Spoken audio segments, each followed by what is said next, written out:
العالمين الذي لا يبلغ مدحته القائلون ولا يحصي نعماءه العادون ولا يؤدي حقه المجتهدون الذي لا يدركه بعد الهمم ولا يناله غوص الفتن الذي ليس لصفته حد محدود ولا نعت موجود ولا وقت معدود ولا أجل ممدود فطر الخلائق بقدرته ونشر الرياح برحمته ووتد بالصخور ميدان أرضه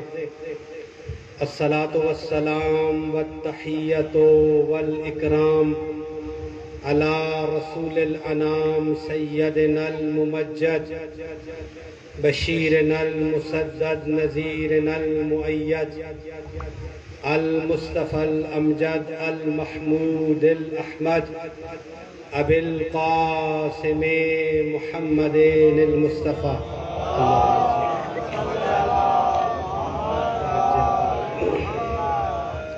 وأهل بيته الطيبين الطاهرين المعصومين المظلومين المنتخبين المنتجبين الغر المحجلين لا سيما على صاحب الدعوة النبوية والصولة الحيدرية والإسمة الفاطمية والحلم الحسنية والشجاعة الحسينية والعبادة السجادية والمعاصر الباقرية والآثار الجعفرية والعلوم الكاظمية والحجج الرضوية والجود التقوية والنقاوة النقوية والهيبة العسكرية والغیبت الالہیہ المہدویہ صلوات پڑھ لیجیے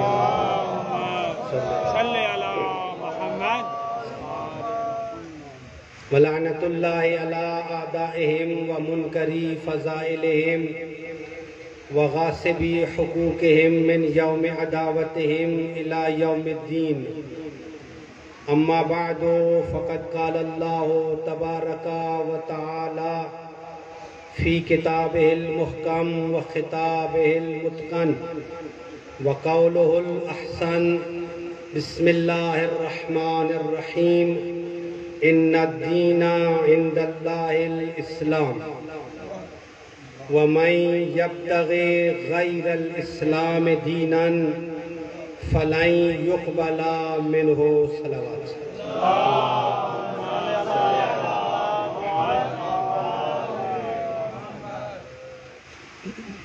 جتنے مومنین مومنات اس دار فانی سے دار حقیقی دار واقعی ابدی دنیا کی طرف کوچ فرما چکے ہیں،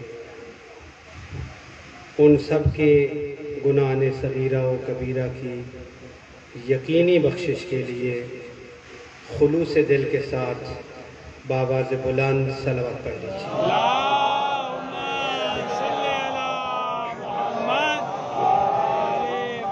جتنے مومنین مومنات باحیات ہیں ان سب کی توفیقات خیر میں اضافے کے لیے، سب کے گناہ صغیرہ و کبیرہ کے اس ذکر کے واسطے سے معاف ہونے کے لیے، مومنین کے واسطے سے ہمارے بھی صغیرہ کبیرہ گناہ معاف ہونے کے لیے بار دیگر بآواز بلند صلوات پڑھیے۔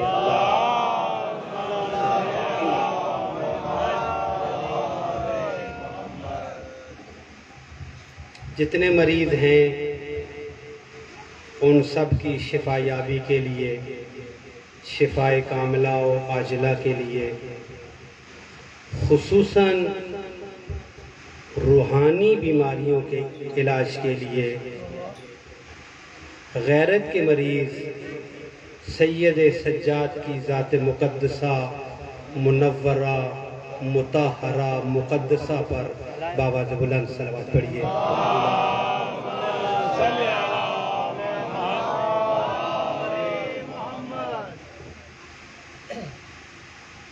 مومنین مومنات کی جو بھی حاجات ہے، شرعی دینی دنیاوی، سب حاجات کی قبولیت کے لیے سب معصومین کی ذات کو مد نظر رکھتے ہوئے خصوصاً باب الحوائج امام موسیٰ کاظم علیہ السلام کی مظلوم ذات کو سامنے رکھتے ہوئے جناب ابو الفضل العباس کے باب الحوائج ہونے کو مد نظر رکھتے ہوئے جناب علی اصغر کے باب الحوائج ہونے کو مد نظر رکھتے ہوئے سب کی حاجات کی قبولیت کے لیے بابا سے بلند صلوات پڑھیے۔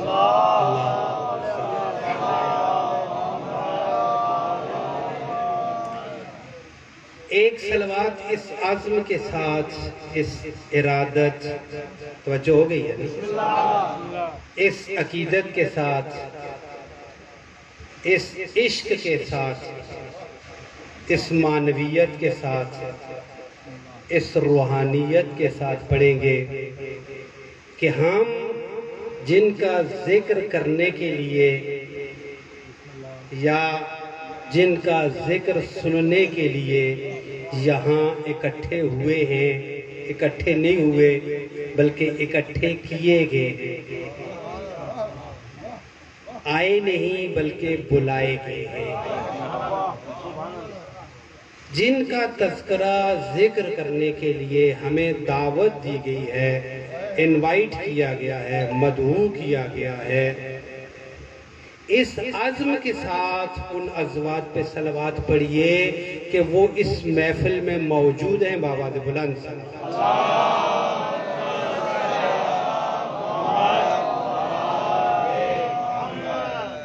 اپنے مولا و آقا امام زمان اجل اللہ فرجہ الشریف کے پاک نورانی مقدس نفیس ظہور کی تعجیل کے لیے، اس عظیم امام کے خادم بننے کے لیے، اس عظیم امام کے نوکر بننے کے لیے، اس عظیم امام کے مخلص بننے کے لیے، اس امام کے ظہور کی تعجیل کے لیے خلوص دل سے بابا سے بلند صلوات پڑھ لیجیے۔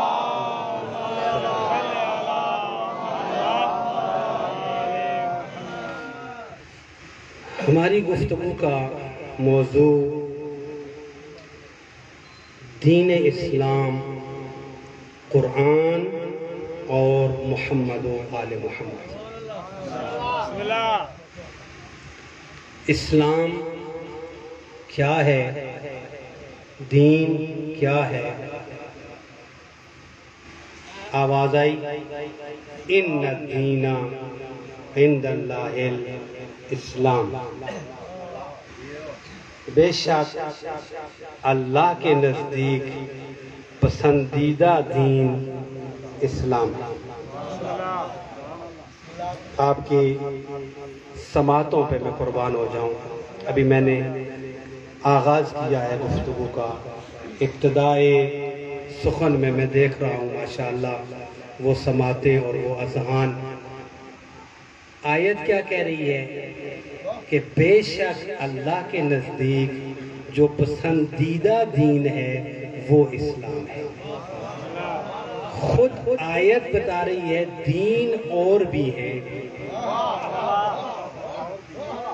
اور بھی بہت سارے دین ہیں، لیکن اللہ کے نزدیک جو پسندیدہ ہے، جو اللہ کی مرضی کا دین ہے، تو جو نا جس میں خدا کی مشیت شامل ہے، جس میں خدا کی رضا شامل ہے، جس میں خدا کی چاہت شامل ہے، وہ صرف اسلام ہے توجہ۔ میں اول گفتگو میں ایک سوال کرنا چاہوں گا، جو اسلام خدا کا پسندیدہ ہے، جو اسلام خدا کا منتخب شدہ ہے، توجہ رکھیں گے، جو اسلام خدا کی مرضی کا اسلام ہے، میں پوچھنا چاہتا ہوں وہ اسلام کس فرقے کے پاس ہے اور کس شکل میں موجود ہے؟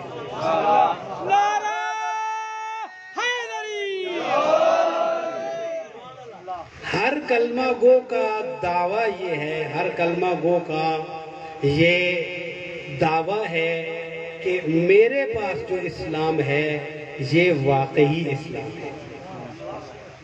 میرے پاس جو، میں تعبیر بدلوں، میرے پاس جو دین ہے یہ حقیقی دین ہے، یہ واقعی اسلام ہے۔ اللہ نے کہا ایسا نہیں ہے،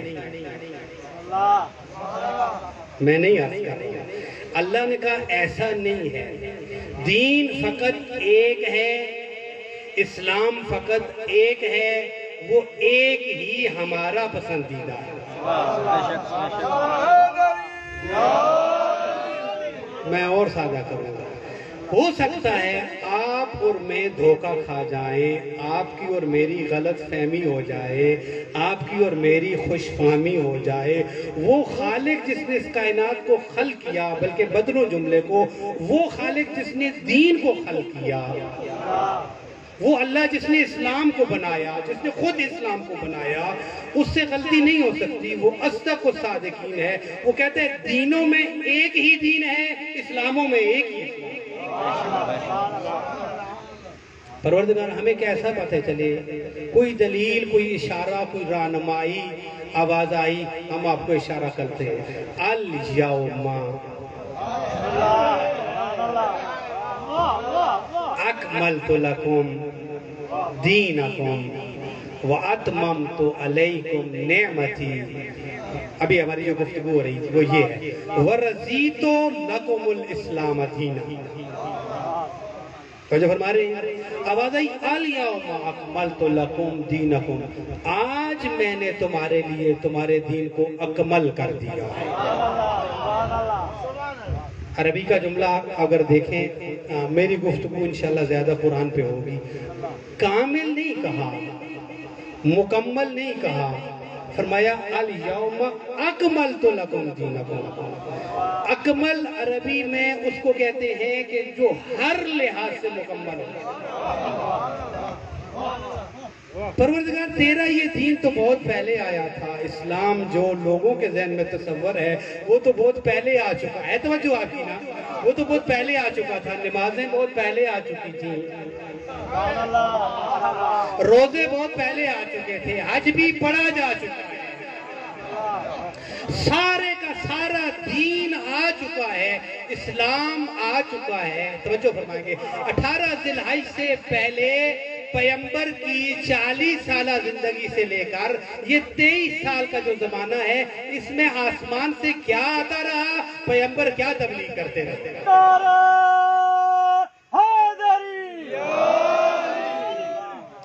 اس 23 سال کے زمانے میں آسمان سے قرآن آتا رہا، پیغمبر جس چیز کی تبلیغ کرتے رہے وہ دین اور اسلام تھا۔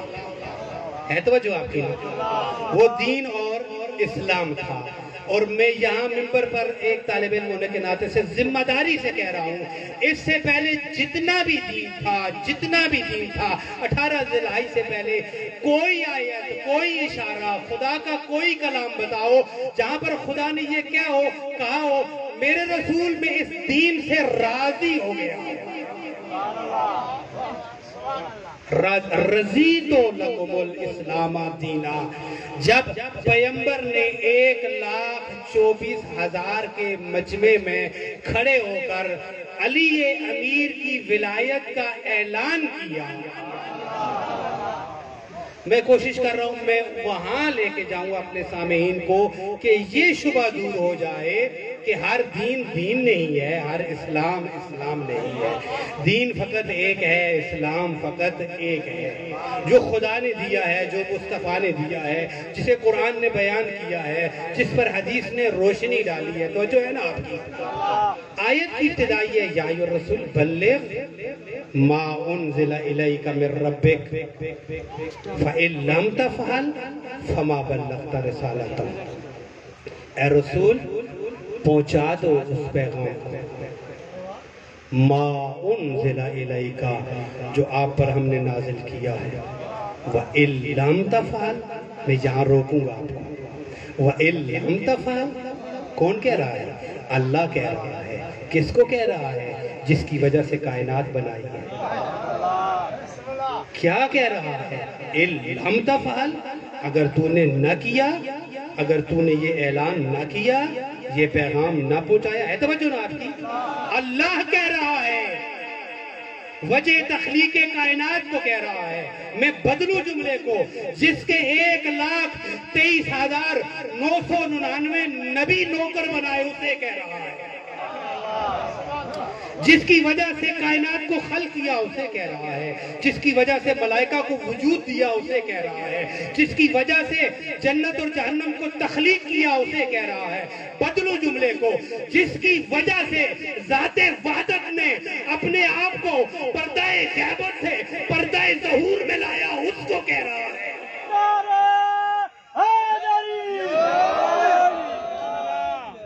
جس کی وجہ سے خدا نے اپنے آپ کو کہا کنت کنزا مخفیا احب ان اعرف فخلقتک یا محمد، میں ایک مخفی راز تھا، اللہ کہہ رہا ہے میں نے چاہا میری معرفت ہو جائے، کوئی مجھے پہچانے، کوئی اللہ اللہ کرے،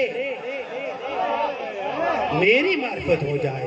پروردگار تو اپنی معرفت کرانے میں کسی کا محتاج تو نہیں ہے نا، تو تیری ذات تو صمد ہے، بے نیاز ہے، اگر محتاجی کا تصور کیا جائے تو توحید کی نفی ہو جاتی ہے۔ کہا میں محتاج نہیں ہوں، لیکن میرا طریقہ یہی ہے کہ جب میں اپنے آپ کو، میں اللہ اپنے آپ کو متعارف کرانا چاہتا ہوں تو میں اپنے آپ کو محمد کے بغیر متعارف نہیں کراتا۔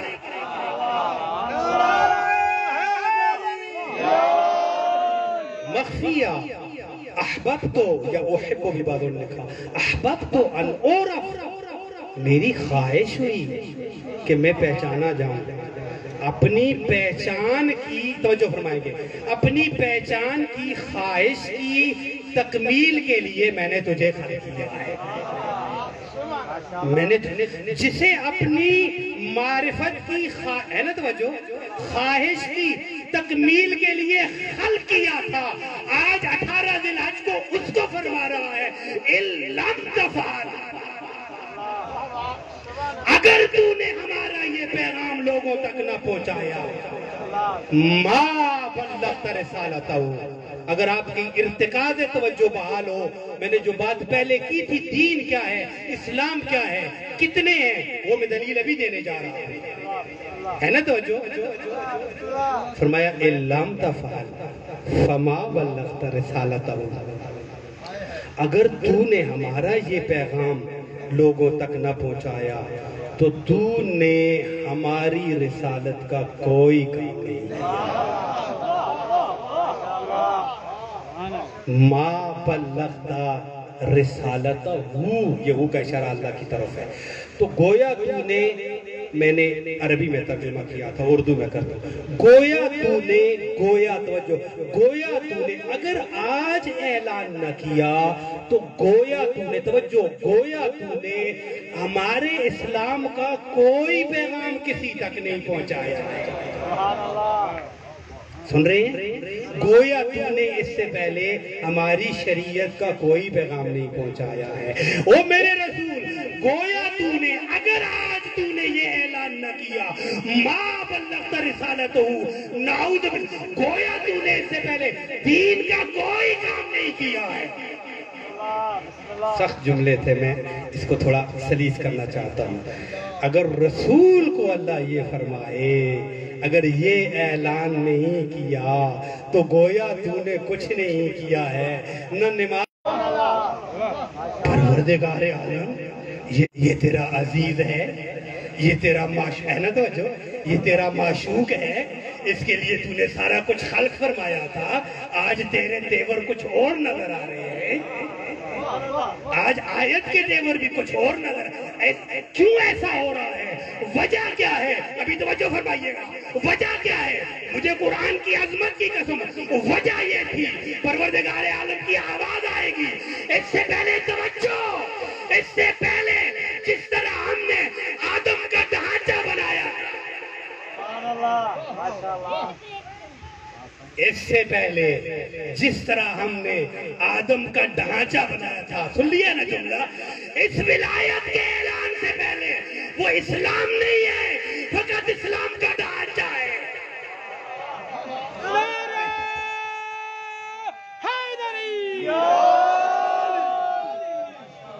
آیت میں اچھے معنوں میں اپنا پیغام نہیں دے سکا۔ اس سے پہلے جو آپ کو شکل نظر آ رہی ہے، جس میں نماز بھی ہے، جس میں روزہ بھی ہے، جس میں بندوں کے حقوق بھی ہیں، جس میں اللہ کے حقوق بھی ہے، توجہ آپ کی، جس میں اللہ کے حقوق بھی شامل ہے، مجھے کہنے دیں، جس میں رسالت بھی شامل ہے نا؟ رسالت شامل نہیں سمجھے آپ؟ محمد رسول اللہ شامل ہے، لا الہ الا اللہ شامل ہے، تمام عقائد شامل ہیں۔ سخت جملہ، عقیدے کے جتنے عنصر بھی ہیں وہ سارے شامل ہیں۔ سادہ کرو، عمل کی جتنی دنیا ہے وہ ساری شامل ہے۔ فروعات دین سارے شامل ہیں، اور سادہ کرتا ہوں، اصول دین سارے شامل ہیں، ایک کے علاوہ جس کی بات کر رہے ہیں، اصول دین باقی سارے شامل ہیں، فروعات دین سارے شامل ہیں، اسلام کے معاملات سارے شامل ہیں، حقوق سارے شامل ہیں، اخلاقیات ساری شامل ہیں، ساری انسانیت کے حقوق شامل ہیں، فقط ایک چیز نہیں ہے۔ اب کیا کہا؟ اگر تو نے یہ اعلان نہ کیا گویا وہ سارا کچھ بھی نہیں ہے۔ میں نے جو جملہ کہا تھا، جس طرح آدم کا ڈھانچہ تیار ہوا تھا، بعد میں اللہ نے کہا تھا ملائکہ ابھی اس کو سجدہ نہیں کرنا، اس لیے کہ یہ ڈھانچہ ہے، ابھی آپ نے اس کو سجدہ نہیں کرنا، اس لیے کہ یہ توجہ فرمائیں گی، یہ علمی گفتگو ہے، یہ فقط ڈھانچہ ہے، ڈھانچے کو سجدہ شرک ہوتا ہے، مجسمے کو سجدہ شرک ہوتا ہے۔ پروردگار کیا کرے گا؟ کہا انفخت فیہ روحی، میں اس میں اپنی روح پھونکوں گا۔ کہنے دے مجھے جملہ، میں آدم میں اپنی روح پھونکوں گا، تو پھر ملائکہ تم سارے سجدے میں جھک جانا۔ آدم وہ ہے، توجہ، آدم وہ ہے جس میں اللہ اپنی روح پھونکے تو ملائکہ سجدہ کرتے ہیں۔ میرا علی وہ ہے جس کی ولایت اگر اسلام میں نہ آئے تو اسلام پہ روح ہو جاتا ہے۔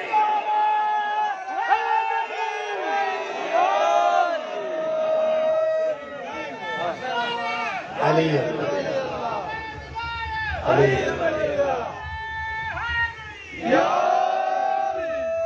فرمایا ملائکہ میں جب اپنی انفخت فیہ روحی فقعوا لہ ساجدین، جب ہم اپنی روح پھونکیں گے پھر تم پہ واجب ہو جائے گا اس کو سجدہ کرنا، اس کو جھکنا، توجہ، اس کی تعظیم کرنا، توجہ میری گفتگو پہ، اس کی تعظیم کرنا، ملائکہ تم پہ واجب ہو جائے گا۔ بیداری سے میرا جملہ سنیے گا، ملائکہ تم پہ واجب ہو جائے گا۔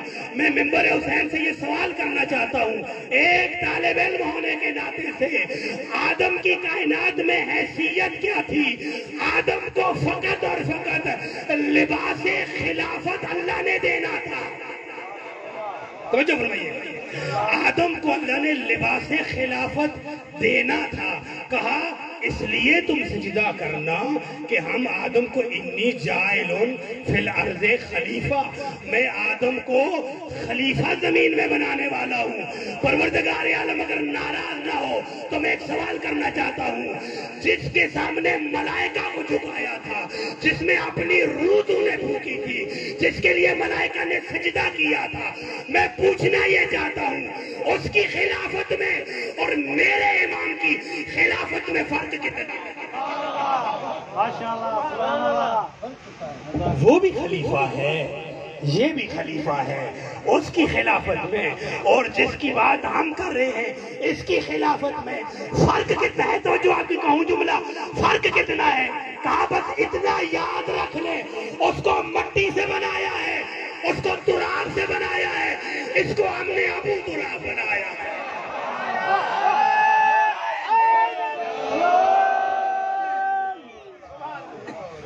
اب میں سادہ کروں اپنے جملے کو، آواز آئی پیغمبر کی، آدم من تراب، رسالت میں آپ کی جملے، آدم من تراب، آدم کیا ہے؟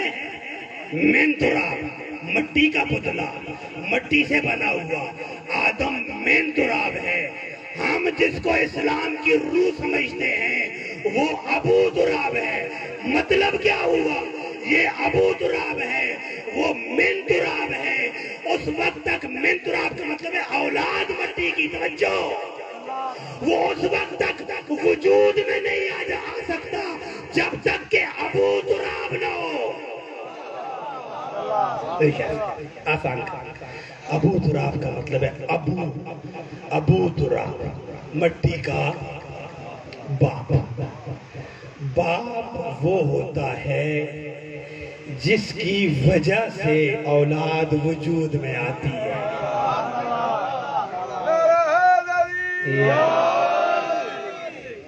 اتنا سا فرق میں نے ابھی بیان کیا ہے۔ اگر ابو تراب نہ ہو، سادہ کر کے آگے نکل جاتا ہوں بس تاکہ بات سمجھ جائے، اگر ابو تراب نہ ہو تو کیا ہوگا؟ فقدان کیا ہوگا؟ خلا کیا بنے گا؟ ہے نا توجہ آپ کی؟ اگر ابو تراب نہ ہو تو، اور تو مجھے نہیں پتا، توجہ کریں گے، اگر ابو تراب نہ ہو تو تراب نہیں ہو سکتی۔ اگر ابو تراب نہ ہو تو تراب کا یعنی مٹی کا وجود نہیں بن سکتا۔ ابو تراب کی وجہ سے تراب ہے اور تراب کی وجہ سے آدم ہے۔ پتلے کی بات کر رہے تھے، کس سے بنایا؟ من تراب۔ میں پھر جملے دہراؤں تاکہ کلیئر ہو جائے۔ پیغمبر نے فرمایا ایھا الناس انتم بنو آدم وآدم من تراب لا فضل لعربی علی العجمی ولا لعجمی علی العربی الا بالتقوی۔ ہے توجہ کہوں جملہ؟ میں پوچھنا چاہتا ہوں، یہ رسول خدا نے اپنا فرمان کس مقام پہ صادر کیا تھا؟ کہاں ارشاد فرمایا تھا؟ یہ اسی ذی الحج کی فضا میں، اسی غدیر کی فضا میں فرمایا تھا۔ اسی غدیر کی فضا میں مسلمانوں نے لکھا، پیغمبر نے جب، میں پڑھوں جملے، پیغمبر نے جب آخری حج کیا اس کے بعد ایک خطبہ دیا، بعضوں نے اس کو منا میں لکھا، بعضوں نے اس کو اور مقام پہ لکھا، کہا وہاں پر پیغمبر آخری حج ادا کرنے کے بعد، وہی پہلا تھا وہی آخری تھا، لوگوں کو ایک مرتبہ کہا ایھا الناس انتم بنو آدم، لوگوں تم سارے آدم کی اولاد ہو۔ ہے توجہ؟ میں پوچھوں آپ سے، یہ لوگ کون تھے جن سے پیغمبر کہہ رہے تھے تم آدم کی اولاد ہو؟ پیغمبر جن لوگوں سے بات کر رہے تھے آخری اپنے حج میں، ان کو کہا ایھا الناس، ہے لوگوں، انتم بنو آدم، تم آدم کی اولاد ہو، وآدم من تراب، تمہارے باپ کی اوقات یہ ہے کہ وہ مٹی کا پتلا ہے۔ بات سمجھ آ گئی ہے؟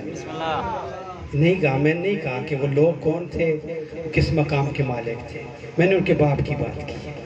تمہارے باپ کی اوقات یہ ہے کہ وہ مٹی کا پتلا ہے۔ ہاں نبی ہے، معصوم ہے، ابو البشر ہے، اپنے مقام پہ اس کی عظمت ہے، شک ہی نہیں ہے، ٹھیک ہے، لیکن جس نقطے پہ ہم بات کر رہے ہیں، یہاں پر اگر یہ ہستی نہ ہو تو آدم کا وجود نہیں بن سکتا۔ کہا من تراب، آدم مٹی سے، اور تم سب آدم کی اولاد ہو۔ اچھا، اور پیغمبر نے جس کو ابو تراب فرمایا، مٹی کا باپ، اس پیغمبر کے لیے ایک سوال ہے، اگر میں یہ گفتگو آج مکمل کر لوں تو الحمدللہ اچھا ہوگا، 10 منٹ اور لوں یہ نتیجہ نکل جائے۔ وہ ہستی ابو تراب ہے۔ ابو تراب کا معنی ہم نے کیا مٹی کا باپ۔ باپ نہ ہو تو اولاد وجود میں نہیں آ سکتی، اگر آئے گی تو پھر حالات خراب ہوں گے۔ صلوات پڑھیں بابا سے بلند۔ نہیں آنا چاہیے، نہیں آنا چاہیے، کسی کو بھی بغیر باپ کے کسی بھی وجود میں نہیں آنا چاہیے۔ انسان کی اولاد کے وجود میں آنے کے لیے ایک باپ کا ہونا ضروری ہے، وہ الگ بات ہے، ہم تو نہیں جانتے۔ باپ کے بغیر فقط اور فقط انسانیت میں ایک معجزہ ہوا جسے جناب عیسیٰ کہا جاتا ہے، اعجاز کے طور پر۔ یہ دوسری خلقت کی بات ہے۔ جناب عیسی اعجاز کے طور پر بغیر باپ کے پیدا کیا، ورنہ اور کسی کو یہ کوشش نہیں کرنی چاہیے۔ کہا علی تم ابو تراب، ابو تراب، ابو تراب۔ یا رسول اللہ بس میں جلدی کر رہا ہوں، اگر علی ابو تراب ہے تو پھر آپ کیا ہیں؟ میں ایک روایت پڑھوں کہ آپ کو مزہ آ جائے انشاءاللہ۔ یا رسول اللہ پھر آپ کیا ہیں اگر علی ابو تراب ہے؟ کہا آپ نے نہیں سنا کہ خدا نے کہا لولا کا لما خلقت الافلاک۔ ایک صلوات پڑھ۔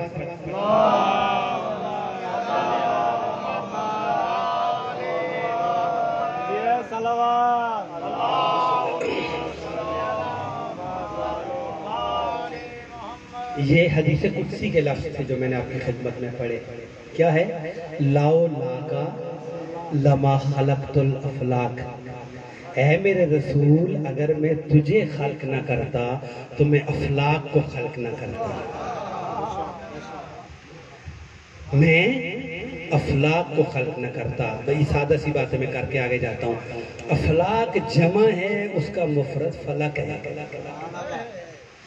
مفرد سنگولر، واحد فلک ہے اور جمع افلاک ہے۔ آپ فلک کس کو کہتے ہیں اپنی زبان میں؟ فلک آسمان۔ اگر ایک ہوتا تو اللہ فلک ہی کہتا ہے۔ کہا لولا کا لما خلقت الافلاک، اگر تجھے خلق نہ کرتے تو آسمانوں کو خلق نہ کرتے۔ توجہ سے سن رہے ہیں نا آپ؟ بس پتہ کیا چلا؟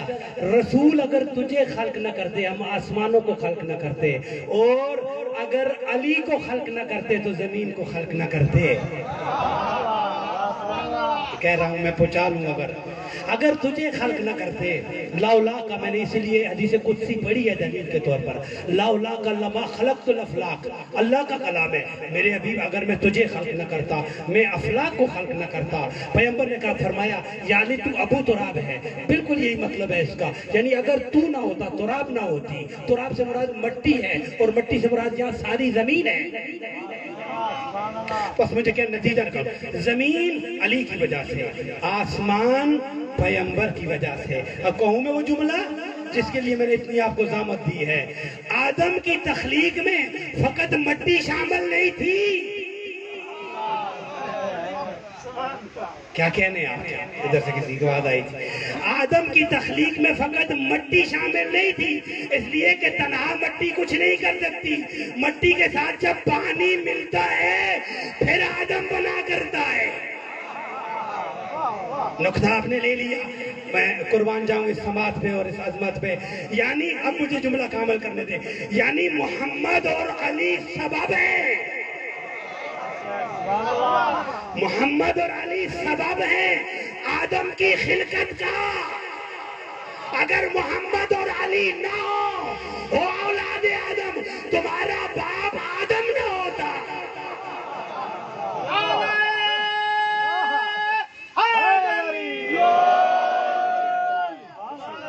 اگر آدم نہ ہوتا آدمیت نہ ہوتی، اگر آدمیت نہ ہوتی ملا مسجدیں نہ ہوتی،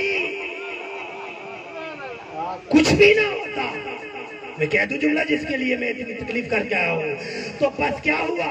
اگر محمد و علی نہ ہوتے، آدم نہ ہوتا، اسے اسلام نے حلال زادہ نہیں کہا جو اپنے محسن کو بھول جائے۔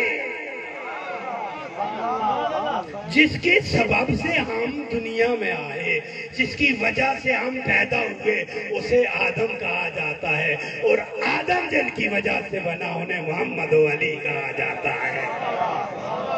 کہہ دیا میں جملہ، دو جملے اور کہوں، فضائل کے ماحول بن گیا ہے۔ کہا تو ابو الافلاک ہے، علی آپ ابو تراب ہو۔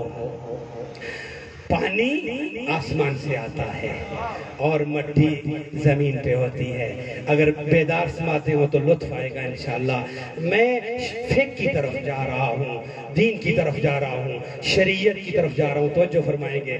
انسان کو اللہ کی بندگی کرنے کے لیے، میں بات سمجھانے کے لیے آہستہ آہستہ پڑھ رہا ہوں، انسان کو اللہ کی توجہ نا بندگی کرنے کے لیے ضروری ہے کہ وہ پہلے وضو کرے۔ انسان مسجد میں آئے تو احنا توجہ کے بلا پہلے وضو کرے۔ انسان لا یمسہ الا المطہرون، قرآن کو ہاتھ نہیں لگا سکتا۔ مس ہاتھ لگانے کو کہتے ہیں نا، لمس کرنا، ٹچ کرنا، پڑھنے کی بات نہیں ہو رہی، میرے دوست سن رہے ہیں نا۔ انسان قرآن کو ہاتھ نہیں لگا سکتا، کب تک؟ جب تک کہ پہلے جا کر وضو نہ کر لے۔ بڑی توجہ فرمائیں گے، قرآن کو ہاتھ لگانے کے لیے وضو شرط ہے، مسجد میں جانے کے لیے، اللہ کی بندگی کرنے کے لیے وضو شرط ہے۔ خدا کی جتنی بھی شکل میں بندگی کی جاتی ہے اس میں وضو شرط ہے، البتہ مخصوص عبادتیں ہیں ان میں وضو شرط ہے، جن میں وضو شرط ہے، جن عبادتوں میں توجہ وضو شرط ہے، اس عبادت میں کہا گیا ہے اگر پانی نہ ہو تو تیمم کرو۔ جہاں وضو شرط ہے، جب تک بڑی توجہ سے جس مقام پر وضو شرط ہے، کہا اگر پانی نہ ہو تو کہیں جانے کی ضرورت نہیں ہے، کہیں جانے کی ضرورت نہیں ہے، آنکھیں بند کر کے مٹی کی طرف چلے جاؤ۔ کہہ دوں جملہ، میرا دل کہہ رہا ہے، مجھے منبر حسین کی قسم، توجہ قبلہ جملے پہ، پانی کا بلا فصل نائب مٹی ہے۔ جا کے گھر میں سوچنا میں نے جو جملہ کہا ہے، پانی کا بلا فصل نائب، پانی کا بلا فصل نائب، پانی کا بلا فصل نائب مٹی ہے۔ اگر پانی نہ ہو تو اور کسی کے پاس نہیں جا سکتے، کوئی فاصلہ نہیں ہونا چاہیے، فقط مٹی کے پاس ہم نے جانا ہے۔ نعرہ حیدری!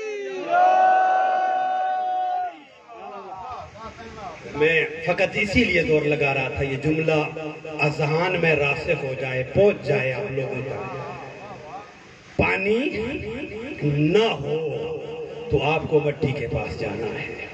اگر اللہ کی بندگی کرنی ہے آپ نے، توجہ نا، اگر خدا کو راضی کرنا ہے آپ نے، اگر قرآن کے پاس جانا ہے آپ نے، اگر بیت اللہ کے پاس جانا ہے، آپ توجہ فرمائے، جانا ہے آپ نے، تو پھر آپ کے لیے شرط ہے اگر پانی ہے تو پانی سے وضو کرے۔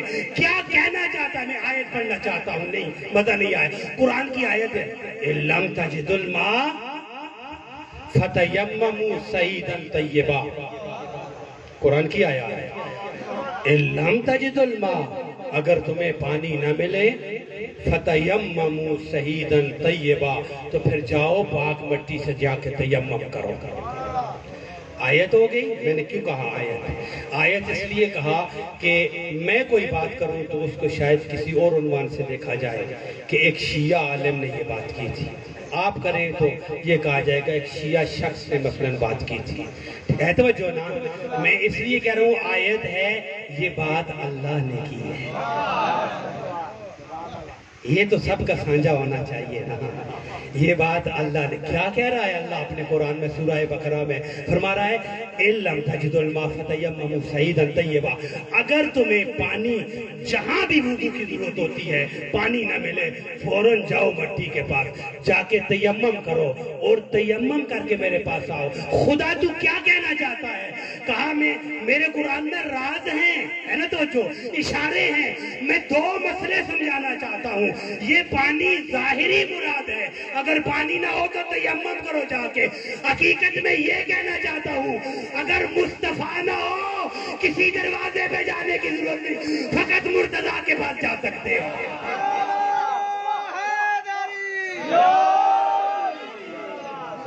اللہ یہ کہنا چاہتا ہے اگر مصطفیٰ نہ ہو کہیں نہیں جا سکتے ہو۔ یہ اللہ کی بات کی ہے میں نے، اللہ کہہ رہا ہے اگر میرا مصطفیٰ نہ ہو کسی دروازے پہ نہیں جا سکتے، فقط مرتضیٰ کے دروازے پہ جھکنا پڑے گا۔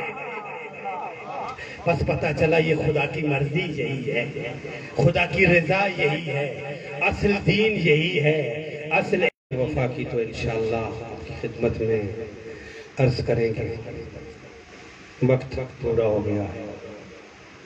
مصطفیٰ نہ ہو تو مرتضیٰ کے پاس جانا۔ اگر دنیا مصطفیٰ کے بعد، پیغمبر کے بعد آپ کا ولی اور والی علی ہے، میں کیسے عرض کروں اس علی کی ولایت کی کیا عظمت ہوگی، جس کے لیے خدا نے رسول کو کہا اگر یہ پیغام نہ پہنچایا تو تم نے کچھ نہیں کیا۔ اپنی جگہ پہ یہ بہت بڑی بات ہے۔ اس علی کی ولایت کی عظمت تھی کہ جس بی بی نے کبھی اپنا سایہ تک نہ دیکھا تھا وہ صحابیوں کے دروازوں تک چلی گئی۔ بی بی نے جو کچھ کیا علی کی ولایت کے لیے کیا ہے، اسی اسلام کے لیے کیا ہے، اسی دین کے لیے کیا ہے۔ آج کی شب ضروری ہے کہ اس بی بی کا ذکر کیا جائے۔ وجہ کیا ہے؟ وجہ یہ ہے کہ یہ بی بی کربلا کی بنیاد ہے۔ کربلا کی بنیاد یہ بی بی، کربلا کے سارے ظلموں، سارے ستموں کی بنیاد اس بی بی کا مظلوم ہونا ہے۔ اگر یہ بی بی مظلوم نہ ہوتی تو کربلا میں کبھی وہ مظلومیت کا سامان نہ بنتا۔ اس لیے میں کہتا ہوں عظمت کیا ہے اس بی بی کی، کبھی آپ نے غور کیا ہے؟ اس بی بی کی عظمت اتنی ہے، میں زیادہ نہیں پڑھوں گا۔ علماء نے لکھا، کیا وہ اہل سنت ہیں یا اہل تشیع ہیں، سب نے جب بھی یہ بی بی آتی تھی قام الیہ ابوہا، جب بھی آتی تھی آپ کا بابا کھڑے ہو کر آپ کا استقبال کرتا تھا۔ قام الیہ ابوہا، یہ کوئی عام بابا نہیں ہے، یہ وجہ تخلیق کائنات ہے۔ جب بھی آتی تھی، ایک دن کی بات ہے، میں روایت کی 3 یا 4 ٹکڑے پڑھ کے آگے جاؤں گا۔ فقط احترام کرتا تھا بابا۔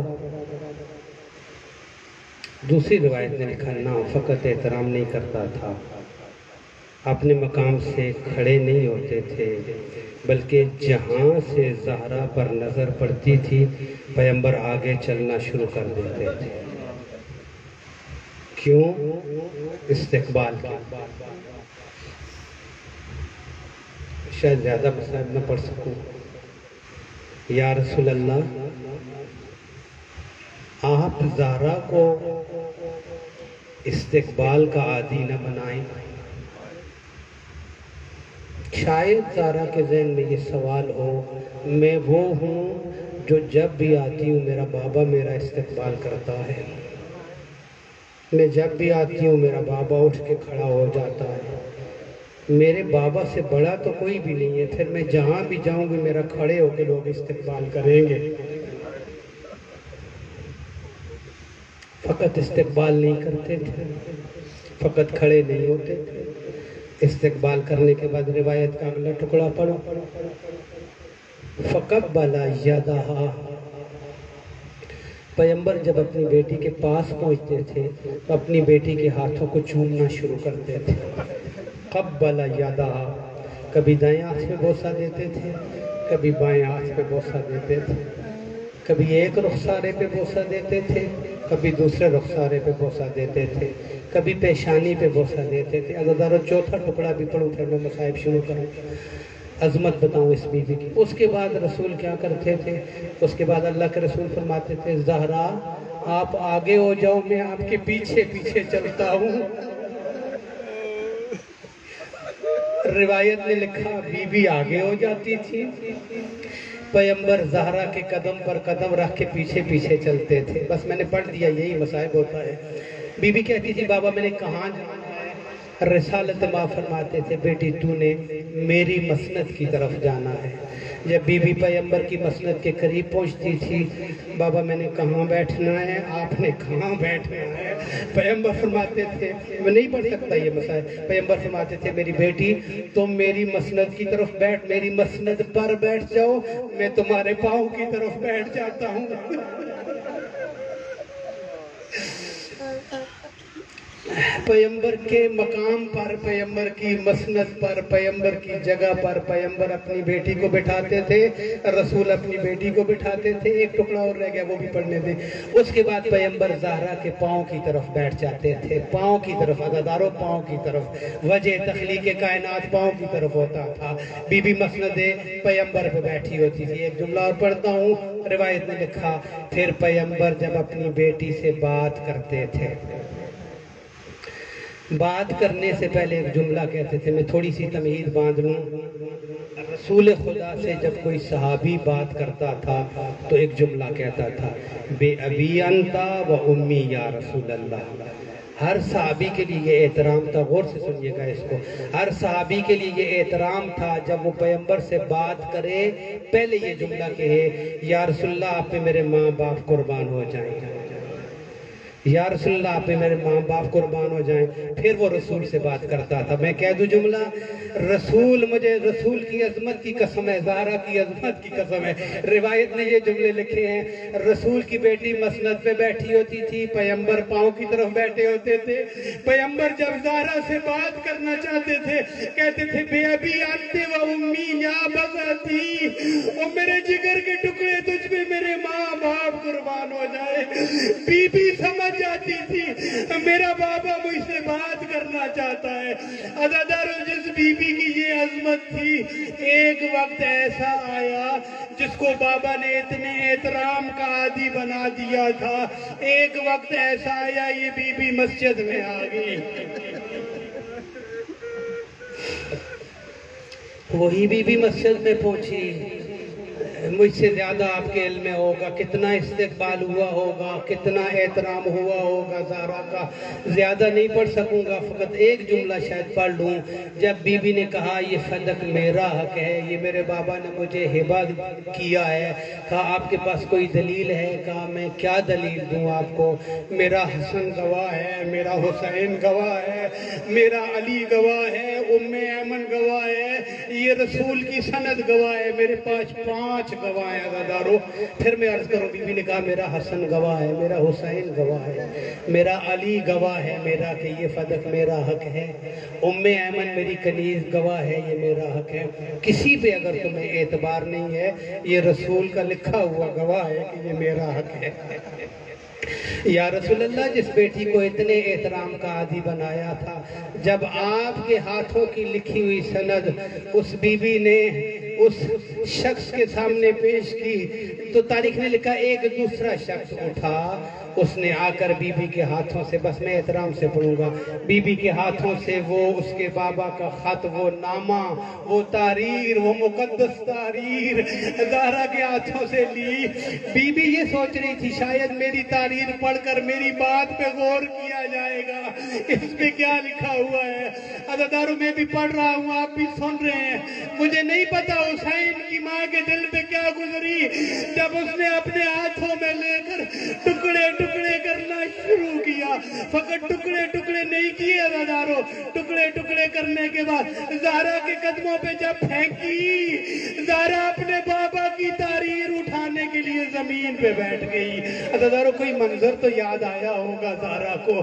بی بی نے ایک ایک ٹکڑا جمع کیا، سخت نہیں پڑھتا ہوں، ایک ایک ٹکڑا جمع کیا کہ روایت کا جملہ پڑھوں گا۔ ایک ایک ٹکڑا جمع کرنے کے بعد بی بی جب اپنے بابا کا سارا خط جمع کر چکی، راوی نے لکھا بی بی جمع کرنے کے بعد جب اٹھی تو سر کے بال سفید ہو گئے تھے۔